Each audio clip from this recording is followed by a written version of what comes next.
How are you guys doing today? Hello, everybody. Hey. Hello. It's Big J here with Alexander, Cheeto, and JP. We've got another edition of Axanar After Dark tonight. So After dark. Yes. How are you gentlemen doing tonight? It's definitely after dark for me. It's just gone past midnight. So I've got my tea in front of me. I'm good. Yeah, that's right. You're over the pond. Absolutely. The sun stays up pretty late where I am, so it's not after dark or even close to dark yet. Well, what's it? Where are you at again? Like, what section of the U.S. are you in? Central? I am in the center of the United States of A, Gotcha. in a state called Oklahoma. Oh, Oklahoma. Okay. All right. Excellent. Well, I am. Hopefully, we'll get Alec here later on. I haven't heard back from him yet, but we're going to talk about some Star Trek and Axanar in general to give any updates on that. But I do want to talk to you guys real fast about Star Trek Discovery. So far, what do you guys think about the first 3 episodes of this season? I mean, real quick before you start, I won't have much to add to Discovery because I won't be watching it until next year. But I'm sure I'll have things to say about Star Trek in this conversation. Still can't believe you're doing that thing. Oh man, it's long overdue. Well, in that case, awooga. Spoiler alert. So if you haven't seen the first 3 episodes and you don't want to hear anything discussion, turn off now. But Okay, see you later. No, I'm fine. I'll forget whatever you say. Dang it! That was my hope to get rid of you. Dims the brakes. But no, I've actually enjoyed the first 3 episodes so far, and I liked the callback to TNG's The Chase. I'm like, ooh, that's a nice storyline to pick up. Mm-hmm. Yeah, it is, and I'm glad that they did that. And that was a prediction that I had actually early on in it was the week before the 5th season started. Cheeto, I don't know if you remember or not, but we were talking about what we'd like to see out of season 5 of Discovery.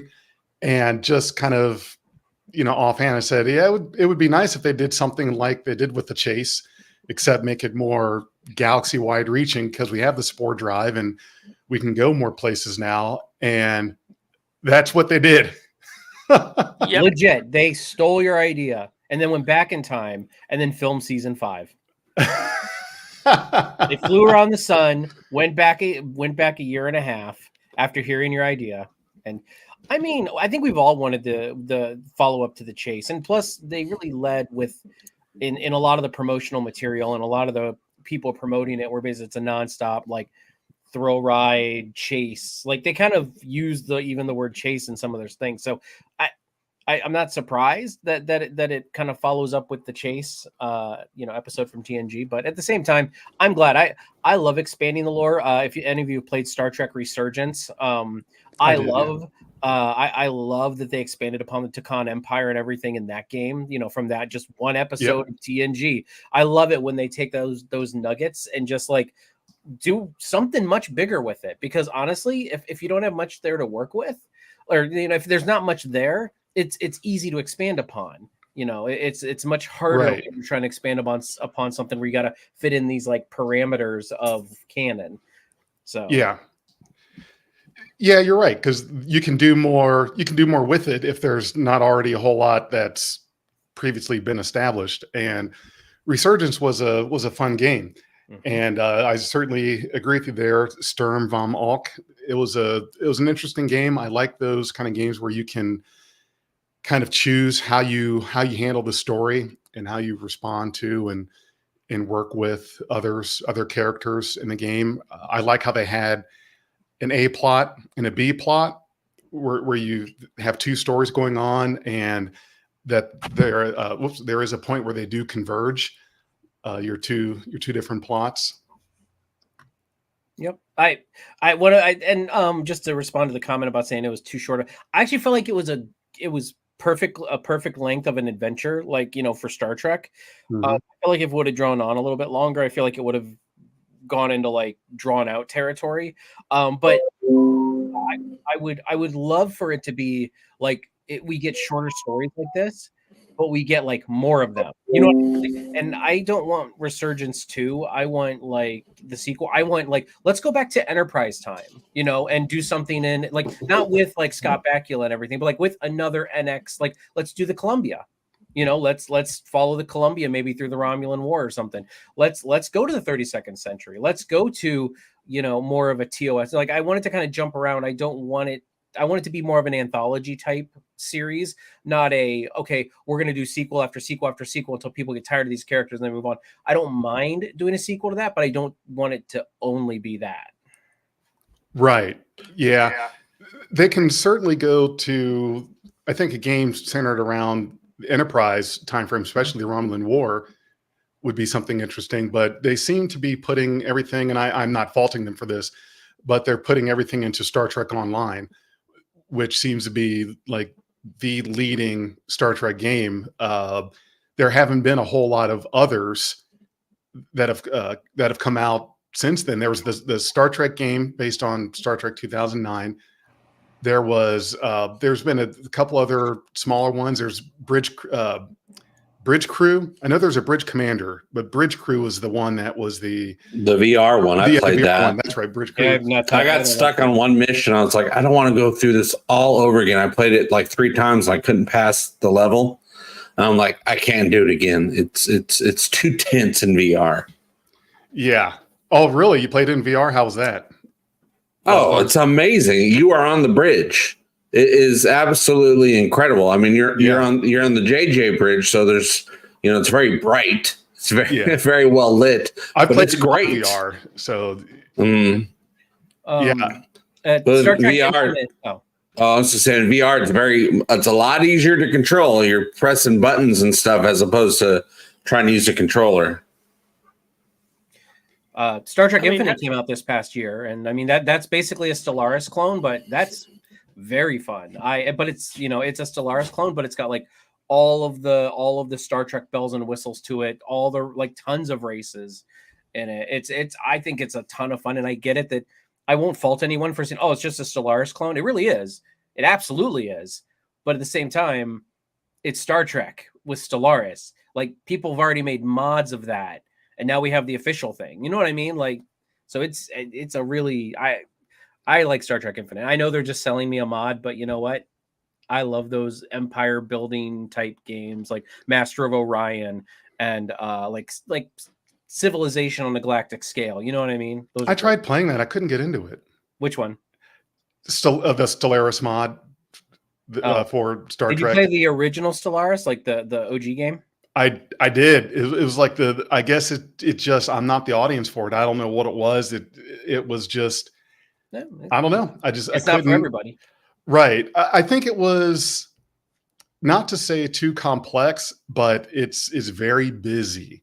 Mm-hmm. There's a lot going on there. And I think each time I tried it, I was a little more in the mindset of, I need to play a game that isn't that detailed and involved, because sometimes I like those games where you're just sitting back with the controller, like Red Dead Redemption 2. I'm playing that right now, and that one is a lot of fun. Is that your first time? First time playing Red Dead Redemption. I've never part 2. Yeah, part 2. It is just part 2. It is something you could really just engross yourself in. I mean, you can do almost anything in that game, and you have an entire Wild West to do it in. Lives have been lost into that game. Oh yeah, I bet they have.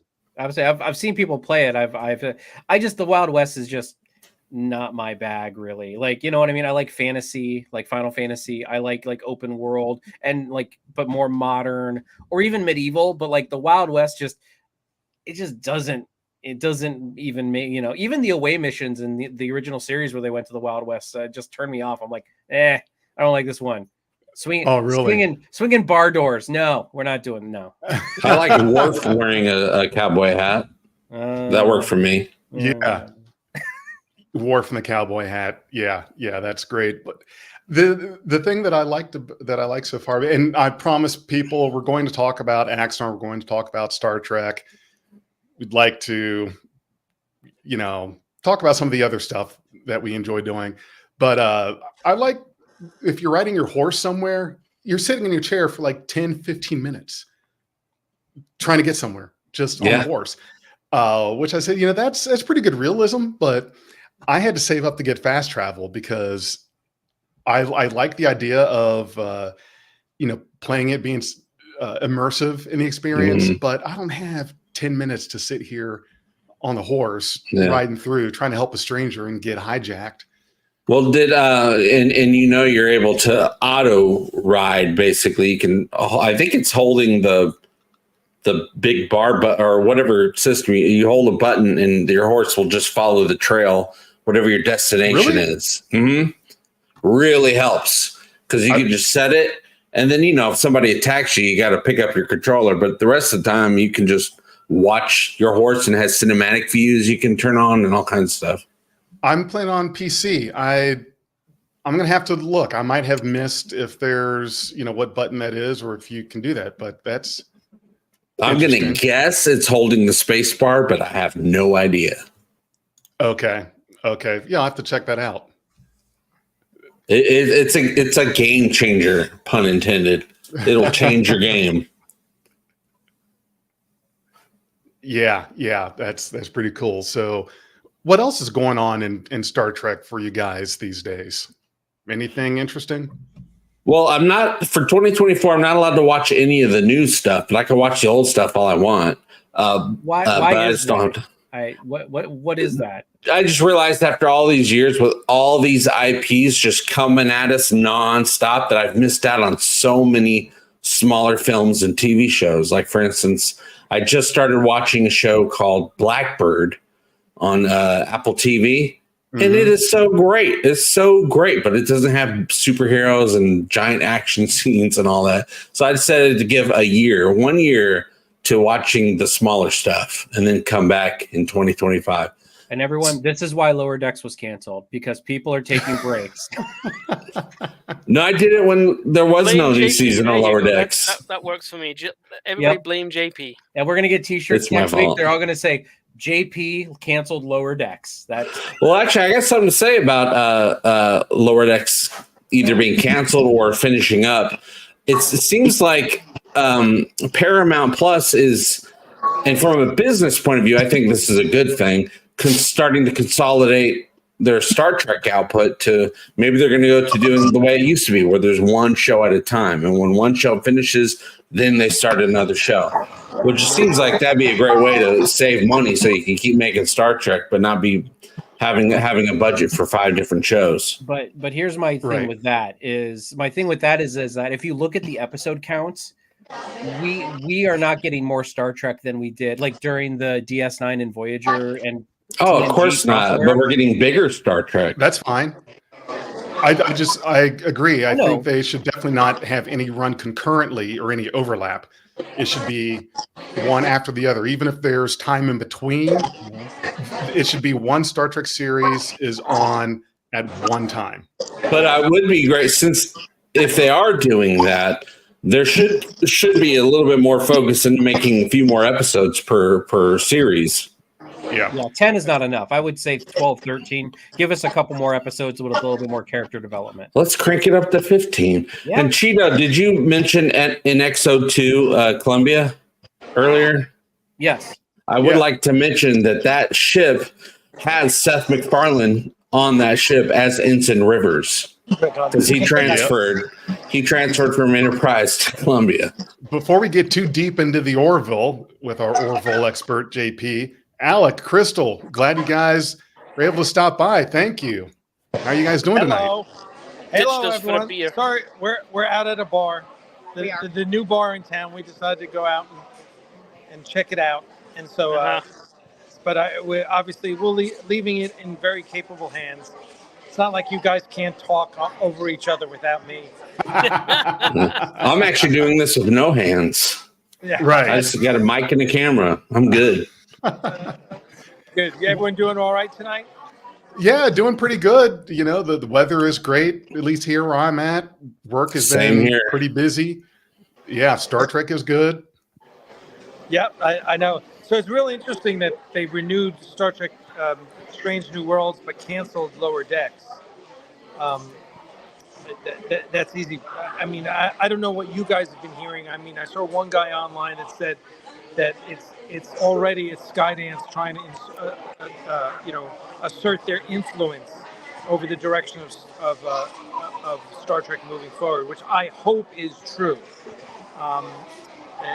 So we'll see what happens. It's going to be interesting. I wasn't too upset that they canceled Lower Decks for a couple reasons. One, I think a 5th season should be the new standard. I think 5 seasons of Star Trek in this modern age is just fine. There's nothing wrong with 5. I know we were used to 7 because that's what we grew up on back in the 90s. But I think 5 seasons is fine. I didn't really care too much for Lower Decks the last few seasons. It kind of lost me, and so I wasn't too upset about that one, to be honest with you. Well, I think the novelty of the premise and the kind of shtick, it just ran its course, and I think it's, I don't have a problem with it. Was that 4 seasons they'll have had? Yes, we've had 4. So, and I don't think that's bad. I mean, there's only so many jokes you can tell within the Star Trek universe. They've gone so there's so many deep cuts in that show. They might have just run out of deep cuts. That's all it was. It was a reference show. That's the problem I had with it. It was just one big reference show. The entire premise was how much prior Star Trek can we mention an Easter egg in here, and occasionally have an actual story, but it ran its course. It seemed like it just ran out of its own idea, and it lost. Yeah, so no, it's all good, and it's good that they're giving Star Trek Strange New Worlds another season. That's all good. Everyone loves that show, but it will be interesting to see if Skydance completes the sale, that whole thing, which is still up in the air. But what happens with Kurtzman, what happens with Starfleet Academy and everything. So I can easily see Starfleet Academy being a very short run show. I mean, it could get 1 season and that's it. I hope it's not just one. A little more would be good, but at this point, it probably will depend on the audience because Paramount brought back Star Trek just to try to launch a streaming service. And now they got a lot of other content on that streaming service, so they don't need as much Star Trek as they did at the beginning. All right, guys, we're going to get back to date night here. You guys have fun. Thanks, Alec. You guys enjoy own date. You guys enjoy your date night. All right, take care. Bye. That's got to be fun. I want to go out on a date night. No, you are on the internet right now, good sir. I thought this was date night before. Yeah. So I do. This is our date night. This is a nerd guys. I look forward to this all week. Yeah. Man, I do so many podcasts during the week. I'm like, I love doing the Trek centric ones the most, but I'm like, I thought we were exclusive. No, sorry. For our date. If you go over to NerdTube, you can see all of the content over there that shameless self plug, baby. Just a shout out to Mark Lawrence. Thank you for the $5 super chat. Yeah, thank you, Mark Lawrence. Mark's a great guy. Yep, Mark. But what I was going to say was, I mean, I understand everybody talking about the quality better than quantity, but again, we're only getting 10 episodes a season, and I'm not saying like bloat it like to 26. I agree with JP where it's like, 15 would be about right. Yeah, like 12 to 15. That feels good. I think it's achievable. I mean, look what they're doing in other series not Star Trek related. They're basically filming them like a big massive movie, which can become that's how they're getting the movie stars involved in these shows, like Schwarzenegger in Fubar. It's just filmed as one big movie, and then you just cut it up. Yeah, but that doesn't lend itself well to Star Trek. We found that out with Discovery. I think. I suppose. Well, if you write it properly. Yeah, I mean, honestly, I'm not totally upset that Discovery is ending, only because I think that there are still a lot of Discovery-isms, what I call them, in the show. And not that this is the actor's fault, but I mean, there's way too much focus on one character, which is, and they've done better the past couple seasons, but it's still the Burnham show. And we talk about this on our reviews. Is who's going to go down to the planet? Let's send the two highest ranking people on the ship, the two captains, Saru and Burnham, down to the planet. Like, I understand maybe sending the first officer, but it's like, why, those are the Discoveryisms where they're like, they don't think through like an away team.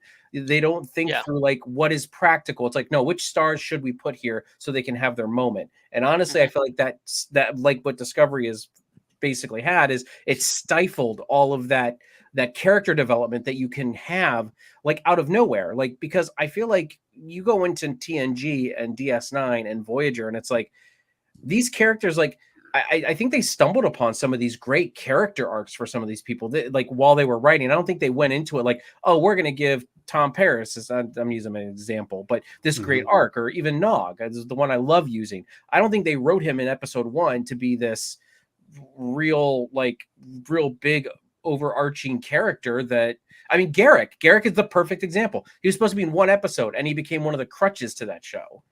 That's why it's like, I feel like if you just always have like the biggest actors and actresses on the screen, you're going to miss out on all those little nuanced characters. Kind of like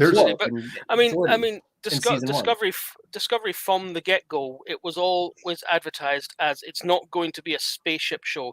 It's not going to be the crew show. It's going to be about a single character, and that's exactly what it's been. It's all been about Burnham, and no matter what she does, she always ends up in the center seat.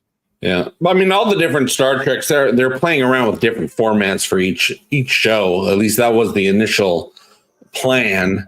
I don't know if they were able to get they weren't able to get away from that original format with Discovery. But I think they're really going more for a drama with that show as opposed to a space adventure. There's something I wanted to talk about before I get us a little bit caught up on some of the comments, because there's certainly some comments that I had on some of the things you guys have said. The first one I highlighted for a little bit came from who was it? Let me use Reds, Tillers, and More, about not liking what Strange New Worlds did with the Gorn. I love it. Here's the problem, though. I completely agree with you, Red, on that. The way they're doing the Gorn in Strange New Worlds is a problem because it makes the arena a lot more complicated than it needs to be. Because now what you're trying to do is you're trying to say, okay, here's the Gorn, the way that they were depicted in the Enterprise episode In the Mirror Darkly, and you kind of feed off of that and make them, I guess, more Gorn, more reptilian, more like dangerous alligator, like whatever it is. But here's the problem. We know that in about 10 years from where Strange New Worlds is at right now, that Kirk goes hand to hand with the Gorn on a planet. And don't give me any of that. The Gorn sends some old fogey that couldn't hardly move or was close to retirement or whatever. We should not have to go back and try to help retcon some explanation because you went crazy with a redepiction of something. And that's the problem, is if you want them to look more realistic or more what you would think Gorn would look like, great. But you can't have us knowing that a human is going to go hand-to-hand fist fight with one of these things and win the fight by, sure, creating a makeshift cannon, but still there was the big bear hugging and the Kirk chops and the kicks and all that. You made it a little bit very unrealistic to expect us to go from what you're showing in Strange New Worlds to saying, oh, well, yeah, no problem. Kirk fights one of these guys and he lives. Actually doesn't bug me all that much. The original series is a product of its time, and I respect that. And I'm willing to suspend my belief in Strange New Worlds because they're doing something more modern and more up to date. I get what you're saying, but like I mean, you know, I love modern and up to date. It's just that it could still be a different it could be a different cast. No, look at the Zindi. Not doing it. It's in universe. Whether you like it or not, it's in universe. A race can have several different subspecies. I can't give you that one. Not one that's like so much weaker and more human.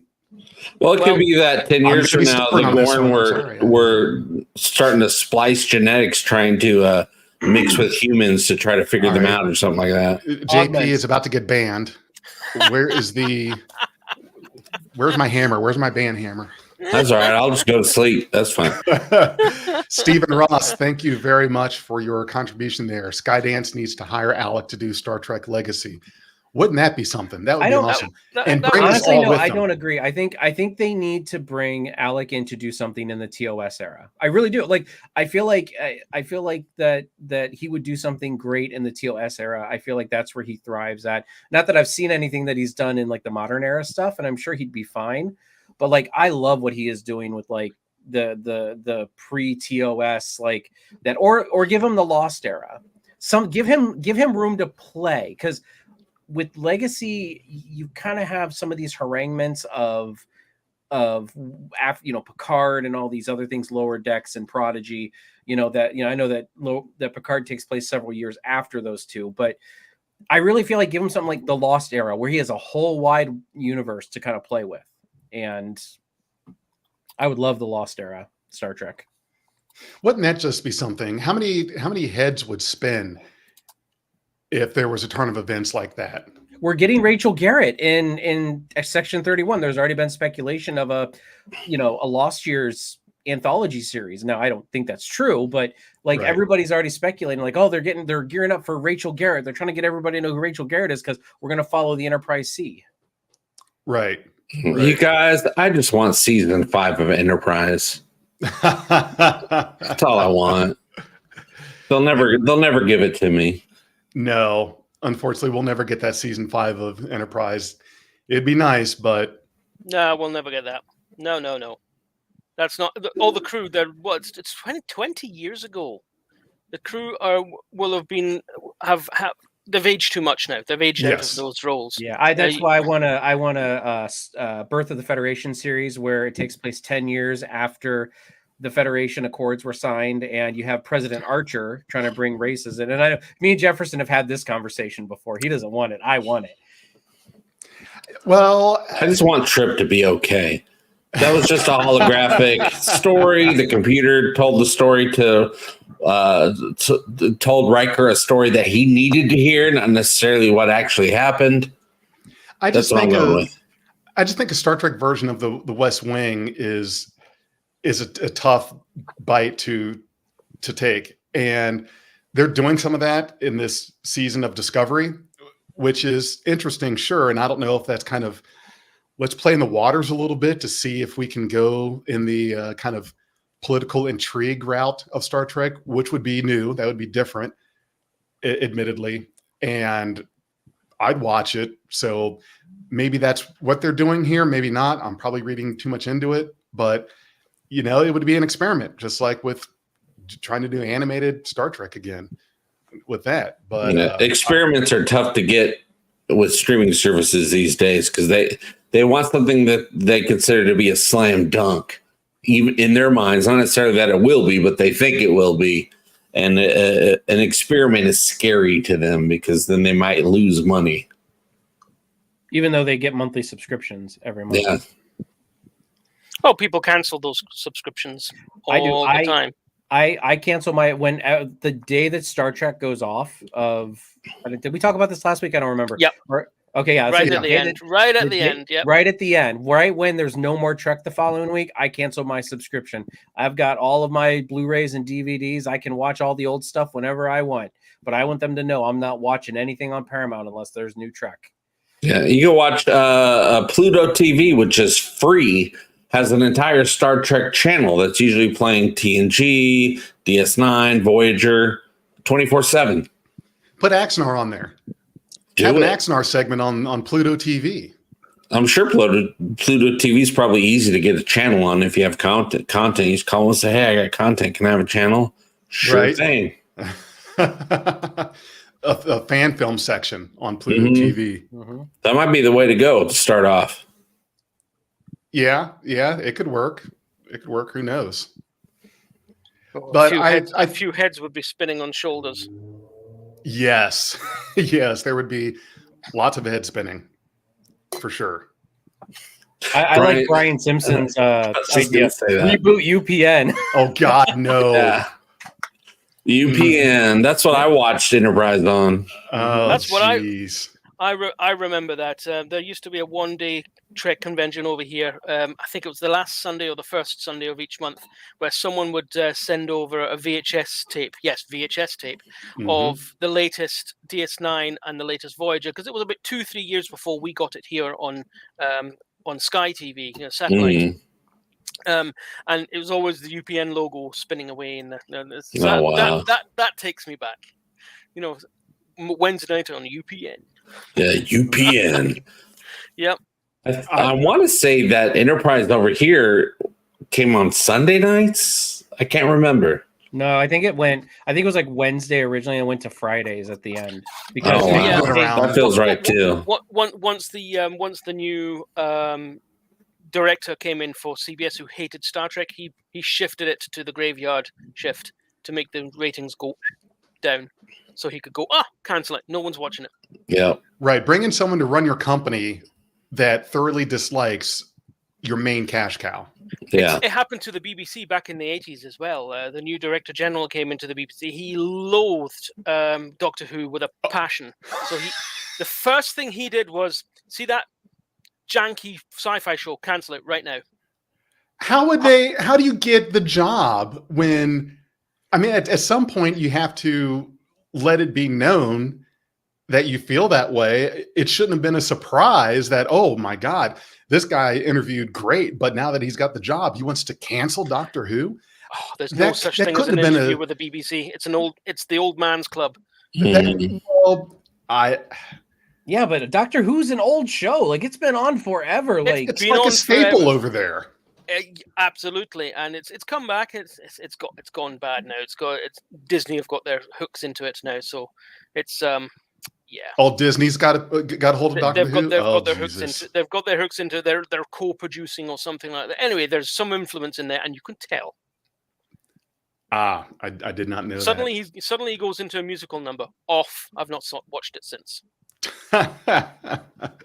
I just think that's crazy that you can bring in someone to run your organization and their first act is they want to get rid of your that's thing. Studios. That's been studios since day one. I was about to say, because just because somebody comes in and they act like they know what they're doing does not mean they know what they're doing. They can just spin it right. Yeah.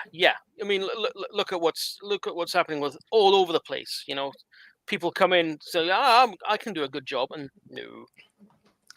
It's like when you lie on your resume about being proficient with Excel. Yeah. Chapek or whatever his name is in Disney. I mean, like, he took over for Bob Iger. Bob Chapek did, and he did a terrible job. Mm-hmm. And and now Bob Iger's already back, and and he seems to be doubling down for some reason. Doubling down on what? On the rubbish. To just taking beloved characters and swapping them for the sake of swapping them, and then taking all the old animated stuff and making live action stuff out of it, which no one really wants. It's they're losing money hand over fist. But Lucasfilm seems to be keeping them afloat. $12 billion, I think, last year. Which is really weird because Lucasfilm hasn't put out anything that I've liked except Andor in the past 5 years. But liking it or not, everybody watches it. Yeah, making that money. Seems a lot of people watch it. If they watch it, that's what it matters. It doesn't matter if they like it or not. Yeah, it just matters if they watch it and pay for it. You can watch it and not like it, but you're still watching it. Yeah, and that's what counts. I forced myself to watch Lower Decks. I wasn't really enjoying it. I always liked the little little hints to the lore and stuff like that. I appreciated that, but I don't find it anywhere as funny as people make it out to be. I laughed about 6 or 7 times throughout all the seasons so far. It got old. Genuinely barely laughed about 6 or 7 times throughout the entire seasons. I really love Lower Decks. It's probably my second favorite Trek next to Deep Space Nine. So I mean, remove Cheeto from the live stream now. That's fine. You go right. You go right on ahead, kumquat. I'll just go watch some lower. I'll just go watch some Lower Decks. Watch it while you can, because I own the physical media. Everybody. Oh wow, there you go. Yeah, I own the physical media of Strange New Worlds, Discovery, Picard. I own physical media because I do not like digital media only because it's a nice convenience. But at the same time, as we've seen, like with Prodigy, they can snap it away like Thanos. Yeah, all these streaming services have been doing that with tons of original content. All of a sudden, one show will end up on another streaming service, and then that's gone, and it's back where it was or somewhere else. It's just I can never remember what show is on what streaming service because they're being jumbled around all the time. Well, I have this great idea. How about we take one like base program, okay, and then we put all of the streaming services on us. Then you have a remote where you can, change between streaming services to find what you're looking for, but it has everything right in front of you. I think I'm going to call it K-Ball. Oh wow, that's too extreme of an idea.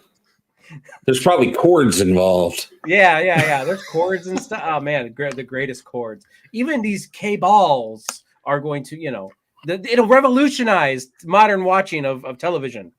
Yeah, well, even on like say, and you can hardly trust some of these services. Like I have Amazon Fire TV. And, you can I have a little voice button. You say, hey, I'm looking for this movie or that movie. And it'll tell you how to buy it.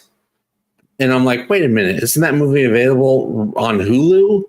And so I got Hulu and it's right there. I'm like, why didn't Fire TV tell me that? Usually, a lot of times they'll tell you, it's available on this service or that service. But they don't always do that. They give you pay options instead. That's shady. Yeah. I'm like, you used to tell me. Now you're telling me to rent it or buy it for way too much money. Yeah. Damn you. We're watching all these ads now in streaming. We're basically back to what it was like having cable. Yeah. No, it's called K-Ball. Oh, that's right, K-Ball. Yeah, K-Ball. I had Cobley back in the day. Cobley is a good one. That's the old one though. That's that was before cable. Yeah, that's how Chipotle learned to pronounce their name. Chipotle. Yeah, Chipotle. It's good enough for Aristotle. It's good enough for them. I can't. I know so many people that call it Chipotle, and I'm like, no, it's Chipotle. Do they even have that over there? Okay. It's a recipe for certain dishes, Chipotle, but it's Chipotle style. But there's not a restaurant or anything like that called Chipotle here. I hate Chipotle aftertaste. Like anything Chipotle just tastes awful. I hate spicy foods. So, all right, kick Alexander off the stream. Who's going to be left? No, we'll just do rotations. It's like musical chairs, but we only have 3 people on at one time, and then when one person earns their way off, the other person can come back in and kick me, Jay. That's it. Everybody's just staring at a blank screen at this point. Right. There's nobody left. They'll still show up and be like, what? No Alec? Apparently, there's a Chipotle in London. I stand corrected. Well, sit corrected. There's a Chipotle in London. Okay. Yeah, but I sounds like a great first line of a short story. There's a Chipotle in London. Yeah, I avoid London like the plague. Oh, actually, that's one of my cohorts over on NerdTube. He actually cabbies in London, so he's very well versed in the London landscape. Cityscape. Let's do cityscape. Okay. I've never. I'd like to go visit Europe someday. Like go to Germany, UK, all that stuff. But there was something I was listening to online that was I think it was a stand-up comedy bit or something like that. It was about how Americans don't leave the country to go on vacation. There's really no reason to, because this country is so large that going to different states is almost like going to different countries. Yeah. Especially the further away you go from where you're at. Here, if you drive, say, like an hour and a half somewhere, if you're in Europe, you could have crossed over 2 countries doing that. Whereas, like, that's our morning commute just to try to get to work. So there's a whole lot in here to be able to look at. It's like there's no reason to go somewhere where they drive on the incorrect side of the road just to say you visited. Or you can just go to Cincinnati and then just, never make your way out. I mean, Yeah. turn right at the banjo music. Damn Ohio! Stumbleruck says there are 17 Chipotle locations in London. 17? Yeah. In London? Well, if you're going to have them, London's the place to have them. It would appear so. I like Brian's comment. He says, Europe sucks. It's full of Europeans. Right on. You know what? Normally I am stuck on podcasts with a bunch of European British people. It's good to have a good old mostly American podcast this time. Yeah. That's why we have to do Axanar at dusk. So we have time for Alexander to be able to make it on, who's like 9 hours ahead of civilized world. Hey, the civilized world is 9 hours ahead of America. I can break a leg and don't go bankrupt for it. Oh man, he's fighting dirty now. That's you know where to hit us. Maybe not for long though. The incumbent government over here are drastically underfunding our health service, so that Alexander, tomorrow for everything. On Friday, you should stop over at our World's Gone Insane podcast, because we our London gents like to chat like all sorts of just politics, and that's our like no holds barred podcast where it's like we talk about everything, and they always get into politics and European politics and American politics. It is a freak show over there. You should check it out sometime. I think you'd have a ball. Send me the link and I'll go and have a look. Okay. Brian Simpson, America. Yeah. America. Like yeah. That's what me and last time I went, I was visiting. I was in Atlanta for DragonCon with a good friend of mine, and we just spent the whole entire DragonCon going, America, F yeah. Before we run out of time, because I don't know how long this conversation will go. I want to say, can we talk about? It's not Star Trek, but can we talk about Fallout? The Fallout series on Amazon Prime. Well, I've not watched it yet, but go ahead. I watched it. Are you worried about us getting criticized for not talking about enough Star Trek? And what happens if we end early or abruptly? We can't do that. Indeed. I mean, can you guys detect the sarcasm in my voice? Is it just me? Am I not humorous? No, I don't see or any. Funny? You're clearly scared. Okay. I mean, you can see the sweat pouring down your brow and everything, Actually, you know what? Okay, before I get criticized about that, it is actually hot in this room. So I am a little sweating. And I'm not sweating because I'm afraid that CBS is going to come knocking down my door. Yeah, well, I've got the 2 lights that I use to light my green screen on me. It's kind of hot in this room. So you should run a diagnostic on your life support. I don't want to see any Big J was sweating because he whatever. The lawyer was going to get us. Yeah. Well, let the lawyers get all the information. We're incriminating ourselves by talking about things. Right. Who knew? Right. Who knew? Oh, he's had a boot. Get him. Well, hey, with the new hate crime laws here in Scotland, talking about anything could probably get you in jail these days. So wow, they're just locking it down in Scotland. Yeah, even in your own home, you're not allowed to talk about taboo subjects. Yeah, let's talk about Fallout. I binged that first season just this past weekend with my fiance. It was good. I liked it. Yeah, I loved it because I was a fan of the game universe. I played the heck out of Fallout 4, and I just watching the series, I was like, oh man, this Fallout show is actually Fallout. It feels like it. It looks like it. I mean, there's really don't need to spoil anything, but I just thought the acting, the humor and action and drama was just awesome for me. It was. I really liked how it had that Fallout aesthetic with the scenery, the music. I like how it's. I was trying to think of a good way to describe this to my fiance. It's almost as if our technology continued to advance, but we were stuck in the 60s. Yeah. Yeah, if that makes sense. Yeah, and also I've thought about it as... Is it 50s? Is it drawing from 50s, like early 60s? 50s, early 60s type. It's probably the whole shebang. And I always thought with Fallout that like it's a post-apocalyptic world that comes from a world that never really existed in our history. Mm-hmm. Or maybe it's like the 50s and 60s became popular again at some point in the future. Right. It's like a futuristic 50s. Or maybe it's like steampunk, but fusion punk. That's it's like an alternate. It's another timeline. Yeah. See, I've never even played the game, but I've got friends who have played the game, and even I knew that's what it's all about. Yeah, it's a very well realized world, and it seems like they really brought it to life in the live action series. For anyone, and I'm not trying to like be a shill for Amazon, but I was going to actually buy Fallout 76, and I was looking at reviews on Steam, and one of the top comments was it's currently free on Amazon Gaming. So I said, holy shit, because I subscribed to Amazon Prime. So I got Fallout 76. And I got back into Fallout Shelter. I forgot that I had a Fallout Shelter game on Steam.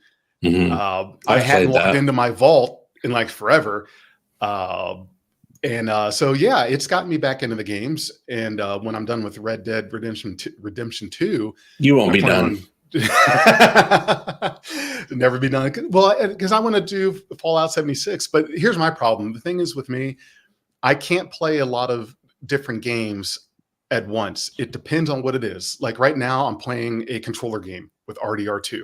Mm-hmm. I can't play another controller game at the same time. I can do a game that's mouse and keyboard or something on the phone. But if I get to where, for example, if I try to do GTA 5 and RDR2, I'm alternating playing those. It gets sloppy because the controls are all different. And it's like, I can't be very good on both. I have to do one, focus on it. And then you have to like keep map the controller for the different games. No, it's just that the buttons do different things in different games, just like anything else. Yeah. And that's the thing is it's like my brain can train itself to be real good at a game. And then when I'm done with it, I can move on and be good at the next one. But then when I come back, you forget what the buttons do and all that, and your brain isn't caught up again. I have to relearn that muscle memory to get back to it. So that's why I focus on that one, one at a time. Yeah. When it comes to any Rockstar games, I always can jump right in because their controls are pretty much very similar on all of their games. But yeah, if it's something like if I jump from like a Rockstar game to one of the Lara Croft games, I'm like, I can't remember what any of these buttons do. How do I crouch? Yeah, you brought up a good point that I should clarify. It's not that I couldn't do Red Dead Redemption 2 and GTA 5 at the same time, because you're right, they're both Rockstar games. They have very similar controller schemes. But if I were to try to go back to play Monster Hunter World right now, I would suck for a while because I just I'm the same way. My muscle memory is not with that game. And then once I regain that, then I've lost it for RDR2. So it's like I can only have controller muscle memory for one game at a time. Yeah, I totally get it. I get it. Yeah. It's the same for me. I play exclusively Steam on the PC, so it's like things like 7 Days to Die, and then I might play a little bit of Halo Master Chief Collection. And the controls are, Aswad is Aswad, always will be. But how to change weapons and everything is completely different. How to crouch is different, and it takes me a while to get into it. So I'm reloading in the enemy's face quite a lot when I switch from one to another. I want to switch to another weapon, but I end up reloading in their face. It's like, no, that wasn't very helpful. Well, does your brain have any muscle memory problems when you're switching from one Star Trek show to another Star Trek show? No, not really. You just go right into it. That's pretty different. much. I don't understand how, but yeah. Yeah. See, I'm always comfortable going to any of what I've been calling the legacy Star Trek for a few years now, which is all 90s and 2005 Trek. They all have a similar build, a similar tone. So I'm able to mix up any of the episodes from any of those shows. Oh yeah, I can. I've got, because here in the UK we've got all the Star Trek on Netflix apart from the new shows. So I can jump into a DS9 or a Voyager or an Enterprise or a TNG, depending on what my mood takes me. And it remembers, obviously Netflix remembers where you were, so I just hit continue play, and wherever I'm at, I continue. And I know I've watched it that many times. I know the episodes anyway. So as soon as I've seen the first couple of seconds, I'm like, oh, okay, it's that episode. Those shows are like comfort food at this point. Yeah. Yeah. So, yeah, I don't have a problem jumping around the shows. What about the new Star Trek stuff? Because every show is a different type of format, pretty much. Yeah, I don't have too much of a problem. Sometimes, if I go back to something that I've not seen for a while, I might forget a little bit. Like, what was that? And I'll watch the recap, which I usually skip. No, I'll get there. It's fine. It takes me a minute, but I'm fine. You remember how to crouch. That's good. Don't reload in their face. Yeah. That's something they'd probably do in Enterprise. People are getting pretty touchy-feely on that show. Just want to William Wells. Yes, this is Breath of Fire behind me somewhere. Right here. Breath of Fire 3. I have 4, 1, and 2, and also now I am playing currently Breath of Fire 5. I'm not going to get it down, but I have it up here. But I'm doing that on my gaming channel called Motos Gaming. Shameless self-plug! Yay! Hey. And Cheeto, I want to say I like your Funko Pops. Thank you so much. There may be critics out there that don't think a grown man should have Funko Pops, but we all have our collectibles and we all have our things that we listen. like to when they told me I couldn't with. keep collecting my ex-girlfriends in the basement, I just had to move on to something else. So. Yeah, it's got a Funko. I do have one. I mean, I have a couple Funkos in a box somewhere, but I do have one prized Funko, and that is Ron Swanson in a kimono with cornrows.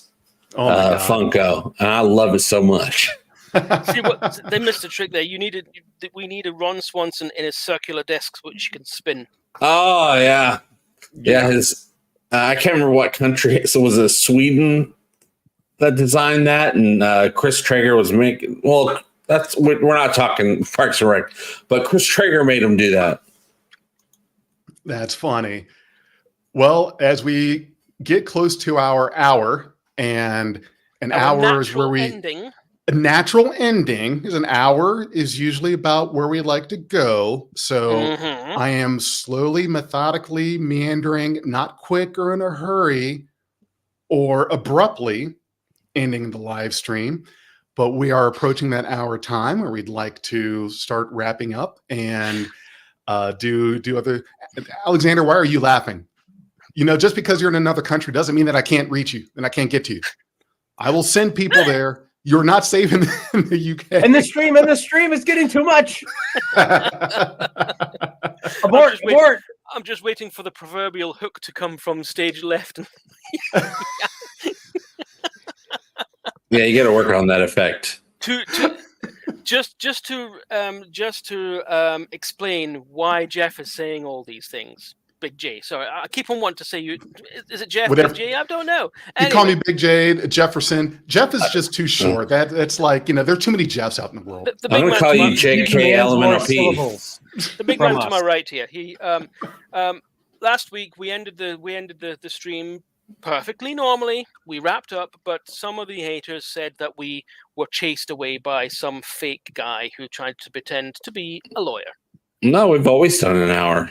Yeah. Yeah, we've always done an hour, give or take a couple of minutes. Well, it was the little bit less than an hour, and then I guess my failing at sarcasm that did it. Yeah.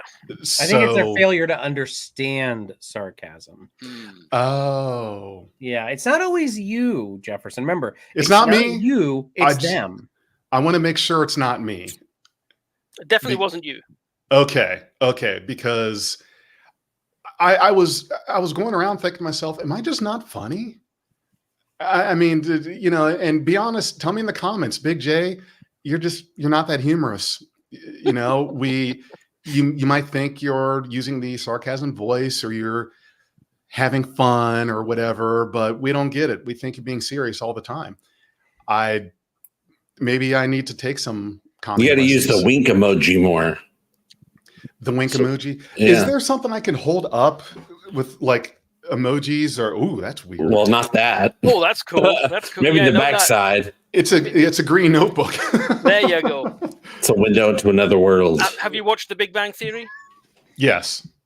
You know when Leonard holds up the sarcasm sign? Yeah. Just do that. Okay. Sarcasm. I will make a sarcasm sign. Or you can just make a quick little video that like goes sarcasm alert or something like that. You know, like whatever you do, just make the sarcasm sign sarcastic. Yeah. That's the important part. Yeah. And use it sarcastically. And I think my shirt is fitting better, or at least this one, than the one I was wearing. See, here's the problem, folks. If you see me in a shirt that looks like it's just something I threw on or whatever, I've lost a lot of weight over the last several months. Thank you. I'm down 100 pounds since middle of December. Wow. Congrats. I got the gastric sleeve done in January. So the pre-op diet and then all through that. So, which lost a lot faster than I thought was going to happen. And the problem with that, with that weight loss is the clothes don't lie. Anymore. Stuff starts to not fit. Yeah. I had to switch out pants, because I had pants that just, all right, these are too big now. Now it's time to bring up the smaller ones. And, shirts are a little bigger. The good thing is there's some of the uniforms that I have, they fit, I can zip them up all the way and all of that. So yeah, unfortunately the weight loss has made some of the clothing I might wear look a little too big, and that is why. And it's it's a lot of money to rebuy. You just got to start washing them with really hot water. Is it hot water that will shrink stuff? Okay. Hot water and hot dryer. You can't go wrong if you try both. You're supposed to wash your clothes? Cheeto here never wears the same thing twice. No, I do. I do. I have He's a lot in of the fast fashion. But it's been and thank you very much, Sentai Ranger Donnie. It's been a great experience. I've really liked it. It was something I had to do. I was at that point where any attempts at dieting that I tried to do just weren't working, and portion control was my biggest enemy. It was just you could be doing well and then get something in front of you that you really like, and it's just your brain. Even now, because with the gastric sleeve, they cut off 75% of your stomach. I mean, it's much smaller. You physically cannot eat that much at one time. If you do, it's just coming right back. And so if you do second dinner, yeah. So if you do get a craving, you're like, hey, I really like this. I'm going to eat this much of it. 20 chicken nuggets. Yeah. And if you love chicken nuggets and you can only fit 4, but your brain tells you this is so good, then I want to have 6 or 8. Those last ones after the 4 you can take, you're going to see them again. Mm-hmm. So it's like there is literally a deterrent for those times where you get those, I've had it damn it, I'm going to have this slice of pizza. I'm going to have 2 because I like it. And then I don't want to get too graphic, but it's easy. It's easy done. I lost what 30 pounds on my work up to getting to DragonCon last year, but purely because I didn't want to sweat too much. Right. Atlanta is a very easy place to sweat. Hotlanta, it's called for good reason. And when you're in a Trek costume as well, it's just a sweat box. They don't breathe. Apart from one, it's made of cotton and it's a TNG costume. I've always wanted one. I finally found one that fitted. If I slimmed down a little bit, it fitted even better, and it breathed. And all I did is I just stopped eating just because it was there. As soon as I felt full, that was it.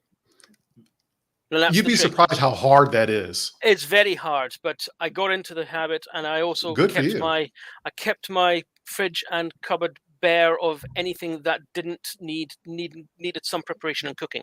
So you didn't just snack. Good. Sturm, this is no joke, but one hot dog, no bun, and like I'd be done. It's pitiful. It's a shame. It's like, oh my God, I'm eating like a bird. And the thing is that I'm sure what I'm consuming now is the normal portion, but I'm so not used to that because, I used to do that of a portion. And if normal is this, it seems kind of weird that it's an adjustment. It really is. It just takes a lot of getting used to. But we've had a society for decades and decades training all of us to get that easy, quick food and have a lot of it. 'Cause there's a lot of it there. Yeah, we've got the same problems here as well. The fast food is cheaper than the healthy stuff. Although it's starting to reverse because McDonald's has lost their way. I like Taco Bell. Like I cannot go to like it's me and two kids. Like, and my kids don't eat a ton, and I don't eat a ton at Taco Bell either. $15 minimum. And I'm like, I get two of these like flatbread things that are like $2.50 a piece. My son gets 3 soft tacos, and my daughter will get a quesadilla. Like we don't even get extras. Like we have the sour cream at home, $15. I kid you. Yeah, that's crazy. And I'm like, how? Like the bag is half. It's like a chip bag. Like you got like most of it on the bottom, and it's like there's just air. And you're like, I paid $15 for all this. Yeah, $15 probably wouldn't even cover my meal at McDonald's. And I'm not talking about adding stuff, just the meal as it comes. I found out last month. I found out how to get on the McDonald's app how to get 30 chicken nuggets for $5.99. Holy shit! There was a BOGO thing going on, and it's not going on anymore. But there was a BOGO thing going on, but it wasn't included in the sales or in the deals. So you got the BOGO if you got one 10-piece nugget, you got a second 10-piece nugget for $1. Then in the deals, there was a spend more than $3 and you get a free 10-piece nugget. Wow. So like I literally had 3 days where I do like 10 nuggets at a time. I had 3 days worth of nuggets for $5.99. In America. Wow. Well, Jefferson just wants the 1 piece. Yeah, he wants the 1-piece nugget. Can I get a 1-piece McNugget? Or you can just get a 6-piece and it'll last them all week. Oh, there you go. Be yummy on that 6th day. Reheated chicken nuggets. I'm not sure about that. And they're all right if you warm them up in the oven. Yeah. Well, guys, everyone, thank you so much. We have veered so far away from not only Star Trek but Axanar, where we're talking about weight loss and all of those things. So thanks for indulging us. And I'm sure replicators replicate fast food sometimes. Why are you starting a new topic? I'm trying to get us out of here. That's abruptly. An outie topic. That's something to think on. One to grow on.